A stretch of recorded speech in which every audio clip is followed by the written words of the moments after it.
अस्सलाम वालेकुम। आज हम गद्दाफ़ी स्टेडियम लाहौर में मौजूद हैं, जहां हम आपको हालिया तामीरात की पेशरफ़ से आगाह करेंगे।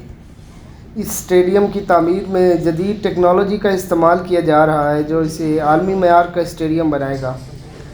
गद्दाफ़ी स्टेडियम की गुंजाइश 27,000 है। इस वक्त 7.7 बिलियन रुपए की सरमायाकारी के साथ गद्दाफ़ी स्टेडियम की रेनोवेशन और अपग्रेडेशन पर काम हो रहा है। ये स्टेडियम दुबई स्टेडियम की तर्ज पर बनाया जा रहा है। जदीद डिज़ाइन 3D मॉडलिंग इसकी खूबसूरती में इजाफा करेंगे। गद्दाफ़ी स्टेडियम का पुराना नाम लाहौर स्टेडियम था।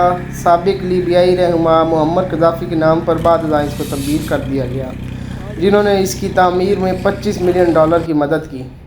नई रेनोवेशन में अंडरग्राउंड पार्किंग, जदीद बैठने की जगहों और डिजिटल स्क्रीनें भी शामिल की जा रही हैं। ये तब्दीलियाँ 2025 की ICC चैम्पियन ट्रॉफ़ी की तैयारी के सिलसिले में की जा रही हैं। आइए देखते हैं कि गद्दाफ़ी स्टेडियम की अपग्रेडेशन का काम कहाँ तक पहुँचा है।